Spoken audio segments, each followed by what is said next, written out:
Tiffany Wilson.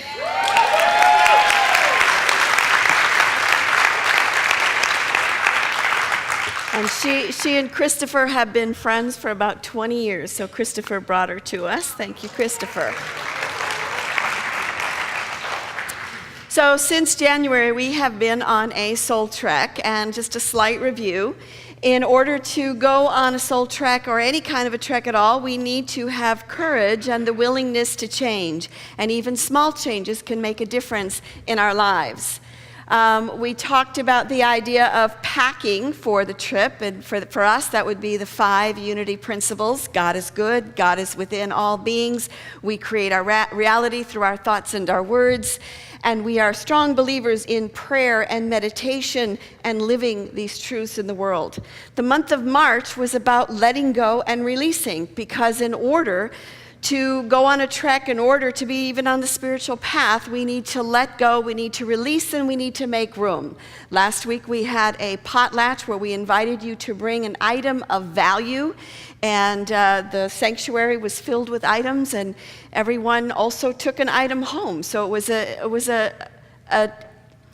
an example of generosity and circulation within community. And I don't know about you, but just the idea of releasing one item, I went home and I released more. I just went through my closets and went, okay, haven't seen this on my body for over 1.5 years. It's time to send it on its way. So this month is about change. It's about the edge. It's about, we're at a crossroads this month. We're at a crossroads in our time, and it's about being struck by lightning or being the lightning, right? It's about being ahead and directing life and what's happening versus standing as a bystander and getting hit with things that are happening. So it's about being proactive and stepping out in ways that maybe we haven't been willing to step out before. So we're beginning this month in particular by acknowledging the earth. You may have noticed on the calendar that Earth Day is April 22nd. Its first Earth Day was in 1970. However, Easter is April 20th, so we are going to be celebrating the resurrection and Easter on the 20th, and we thought that we would plant the seeds of celebrating Earth Day today. And we're not going to do it just today in April, but the Earth team has requested, the Earth Ministry has requested that we dedicate the first Sunday of every month to remembering and honoring the earth. And so we thank them for guiding us and directing us in this way. Because, as we all know, the earth does need some special attention from us, doesn't it? I recently heard that Bolivia and Ecuador have recognized the rights of Mother Earth in its constitution, which is quite amazing, isn't it? And we know that there is a crisis that is facing the planet. I don't have to go into a lot of detail about it, but you know, most of this country has experienced an unprecedented freezing winter. Those of you who have friends on the East Coast or the Midwest, I know every time I talk to one of my friends, it was snowing again, and it was snowing again, and we've had, there's been droughts and fires, and you know, we've had our own mudslide and so we're starting to see things begin to pick up. Climate change could destabilize human society through food and water shortages, and scientists say that we are running out of time, and some scientists say, well, we've already run out of time. And I don't know about you, but this problem is way too big for me to take in. And I think from a human level, it's way too big to take in. And it's very hard to conceptualize it, because I'll go home after this. My life hasn't changed. It's exactly the same. So, you know, what's the deal here with climate change? I think it's the way we have kind of a survival instinct within us, where it's very hard for us to comprehend our own deaths or even the deaths of our loved ones, right? One of my girlfriends a few years ago was sick for a very long time, and she was on life support. And I'll never forget the day that a friend called and said that she had died. And I was like, what do you mean? And it's like, well, how could I not know? She was on life support, but it still came as a shock. It still shocks us to the core of our being. And I think the shock is so great that we can't take it in. So one of the ways that we are able to do this is through our court jesters that exist in our lives, like Colbert and Stewart. Recently, the UN raised its level of risk in their danger chart from blazing red, which was high, to purple, which is very high. So Stephen Colbert did a whole thing on climate change this week, and he said, so it was high, which is blazing red. It goes to very high, which is deep purple, because, well, that high wasn't high enough. So why should we believe that very high is deep purple? He said, so call me when it gets to ultraviolet. And yes, the human eye can't see it, but we're not going to pay any attention anyway. And we're never going to, at least according to a much more optimistic study put out by my favorite environmental group, ExxonMobil. A report to shareholders read that it acknowledges the need to adopt policies to address climate change. But it concludes that governments are highly unlikely to create policies that cut emissions.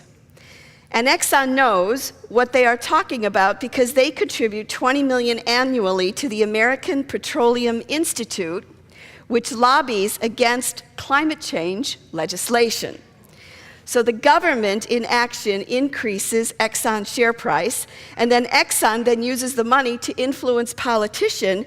It's a phenomenon that's called the greenhouse effect, green being dollars. So for me, when I hear these kinds of things, I'm able to hear it.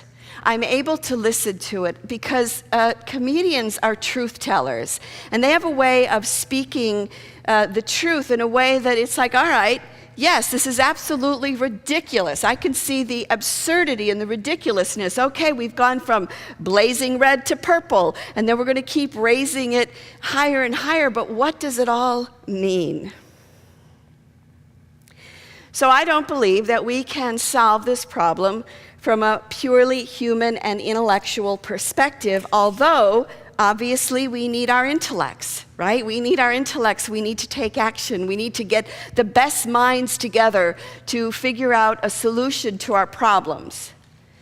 But I think just as we have to consider our own soul when we're sick or we're out of sorts, so we have to consider the soul of the earth.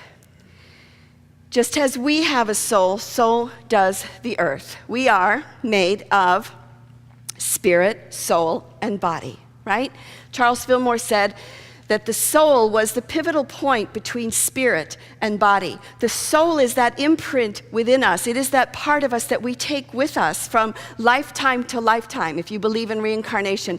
It is our talents, it is our memories, it is the part of us that is immortal that we take with us when we leave this physical body. One of my first memories when I was a child is when I was about 3. And I remember my parents putting on my coat, it was winter, and they used to send me out to stand in the yard or play in the yard or whatever, no matter what the temperature was. And I remember standing out there by myself, and I was watching, it was cold, so I was watching my breath. And I remember watching my breath, and then, you know how you become too aware of your breath sometimes, and you're going, and so you're breathing like that, and I'm breathing like that as this little kid. And then all of a sudden I thought, oh my God, I got to get out of here. I have to get out of here. And I was pulling at my face, and I was trying to jump. I was trying to jump out of my body. And then I realized that I was stuck, and I couldn't get out, that I was stuck in this physical form. And when I look back on that experience, what I realized is I was having an experience of the soul. Of this, especially when we're really little, right? It's like the soul is new in the body, and so it's not quite used to this form. In our Soul Trek class recently, we did an exercise where I asked everybody to write their eulogies. And that's a really powerful exercise to do. We have been reviewing our life, and we have been looking at our lives from a soul's perspective. We've been digging for gold and finding the treasures, looking for themes. And so as we wrote our eulogies, the first part of it, I asked that we write from a third-person perspective about yourself. So I would say, Karen, blah, blah, blah, did this and that. And it was third person, a little bit detached. And then I said, all right, imagine that you're dead, and everybody's at your funeral, and now your soul is speaking. And the start line was, the advice that I want to give you is this. Now, how many times have you wanted to give people advice and they don't listen to you, right? But you know, if someone's sitting at your memorial service and your advice comes through, it's like, wow, I should listen because the last time I'm going to hear it, this is really powerful. But what was really interesting to me is that every single person, because we read ours aloud, was so powerful. It was so powerful, and it was like hearing ancient voices echoing through the ages. That's what it felt like for every single one of people's sharings was so profound. Why? Because it didn't come from the ego. It was written from the soul's perspective. It was written from a deeper place. The soul of the earth is referred to as the anima mundi. It is the feminine principle. It is the living divine principle in creation. And, as I said, I think we need to find a different approach. We need to once again engage with the light of creation. We need to engage with this presence that's in nature.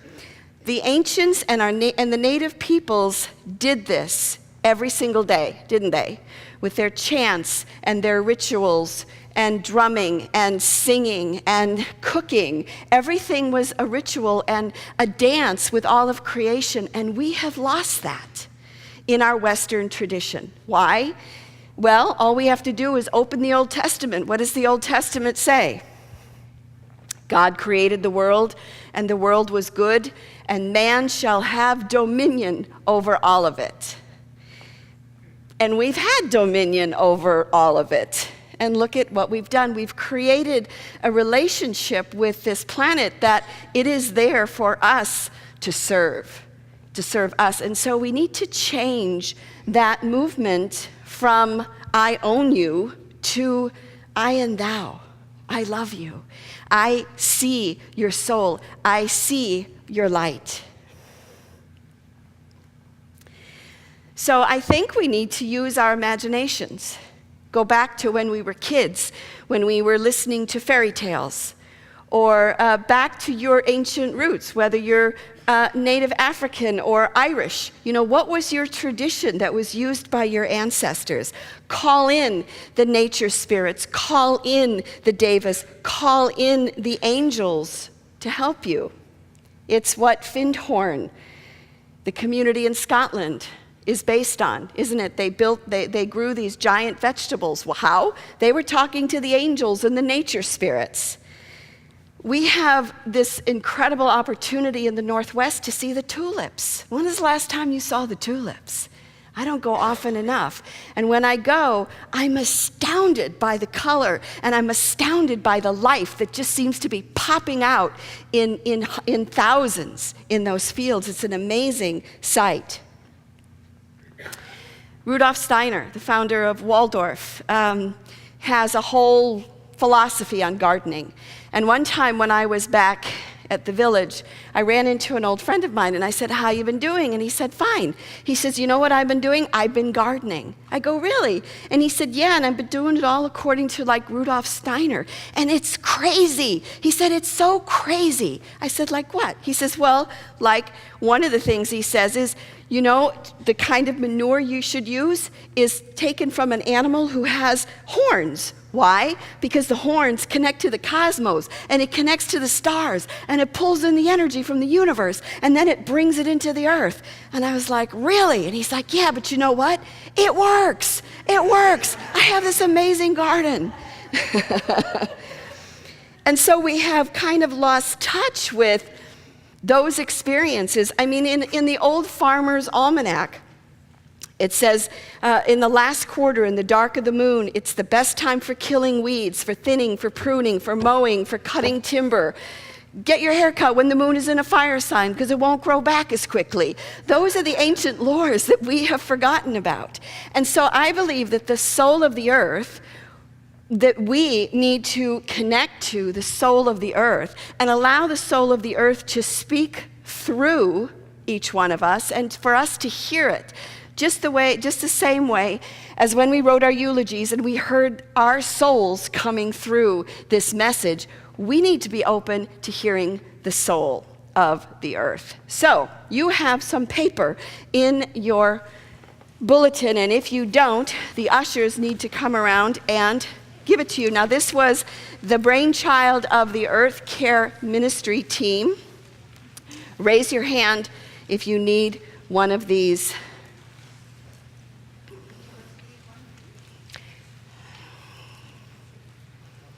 You are also going to need a pen.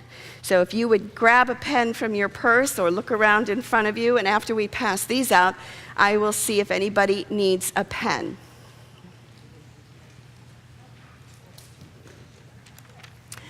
Okay, everybody's got one. Now, who needs a pen?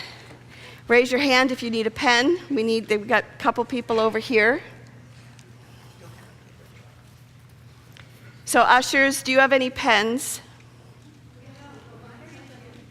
Pass a pen around. Raise your hand if you need a pen. They'll come around with you. Okay. So you will notice that you have a silver and a gold spot on your paper. So what I'd like you to do, and I'll guide you through it, but what I'd like you to do is on the silver side, I want you to write everything that you're afraid of in regards to the earth and climate change and global warming and all that. Now, I know it's not very unity because we're usually into affirmative and positive. This is true. But I think it's also important because I think what's happening is none of us really want to think about it, so it's like building up. It's like the elephant in the room that nobody's talking about. So what I'd like you to do when we get to this place is just write down everything that you're afraid of. And then I'll walk you through the gold part. Okay, so you got the silver? All right, so just for a moment, become still. Keep the pen in your hand. What is it you most fear about climate change? For the earth, for yourself, for your family, for your kids, whatever. Just let it come out and just write it.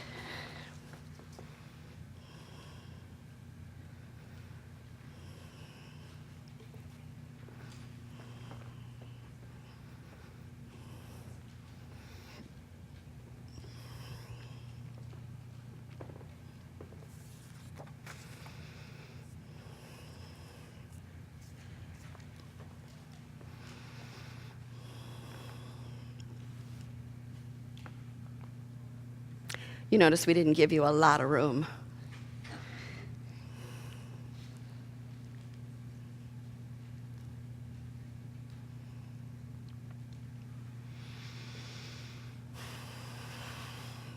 And then just stop wherever you are. You can always work on it some more later. But I want you to feel it. I want you to be present with what you have written. Just be present with that. Just let it be. It's part of the process. It's part of the healing. And so now we flip it over to the gold side. And rather than intellectually thinking about things that I can do to heal the earth, like I can recycle and I can, carpool, those are all important and amazing, taking short showers, whatever, those are good. But what I'd like you to do is to tune in to the soul of the earth, to the anima mundi. And just become still again for a moment. Just recognizing that the earth has a soul. And the soul of the earth is saying to you, and here's your start line.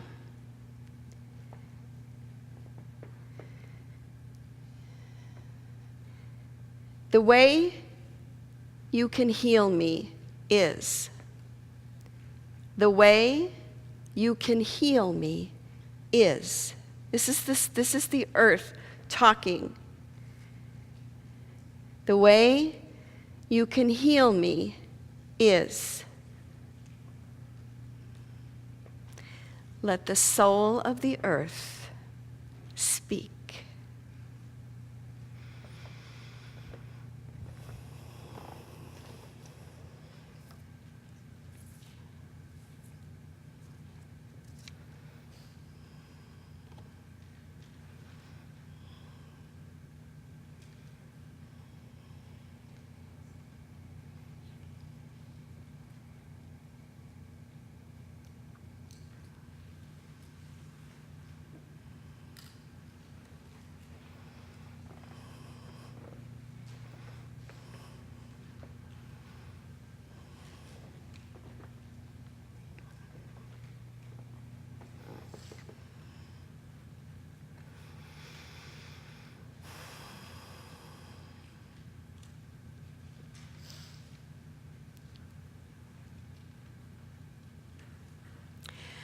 And just finishing that word, that sentence, whatever you are on, again, just sit with that. And you know how I've been having you share. I think this is too valuable, this information is too valuable not to share it. So I would invite you, if you would, turn to somebody near you and just tell them what you heard. The earth, how the earth can be healed. Look around. Find somebody who's near you. If you have to go a little farther, then you have to go a little farther.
Okay, I'm going to ask you to come on back to this place.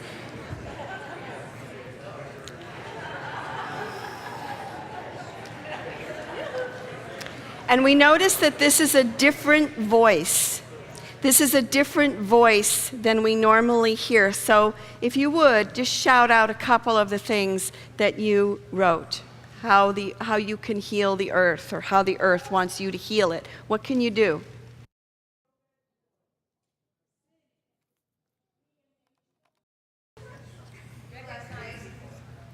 What? Be less graceful? Wasteful. Be less wasteful. Recognize its value. Ira, what do you want to say? Nothing is too small. That every...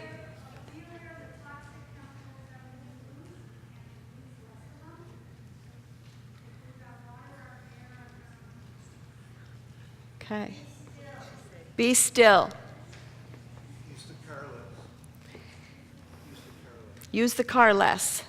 Love one another as thyself. Love one another as thyself. Okay, so there's a lot of rich ideas that are flowing around, and really sit with the ones that came from you, emerged from you, that are a part of you. Paul Stamets, who lives in Olympia, Washington, I'm sure many of you have heard of him. He has done a couple of TED Talks, and he works with mushrooms. He works with fungi, and even looks like a living, breathing mushroom in some ways. He wears a little beret hat, and he's obsessed with mushrooms, and he's done this experiments where he's taken toxic waste and thrown mushrooms on top, and it's transformed it in like a week or two.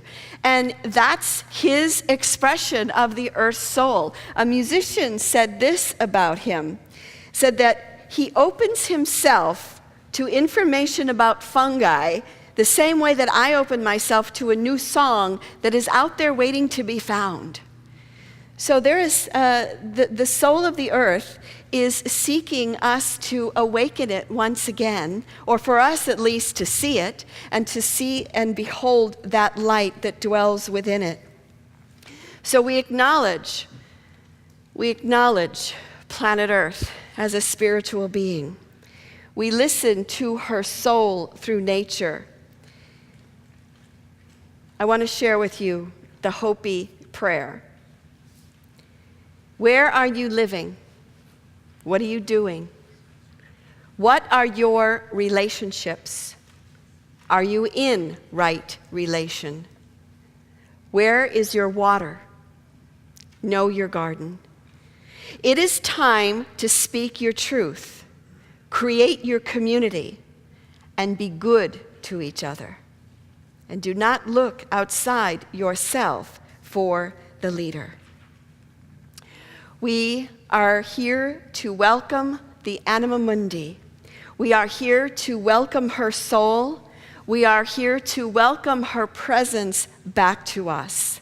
So if that means that you need to reclaim your native roots, go for it. If it means that you need to go talk to the fairies in your yard and the devas and call them in, then go for it. But call in the light, because the truth is, you are the one that you have been waiting for.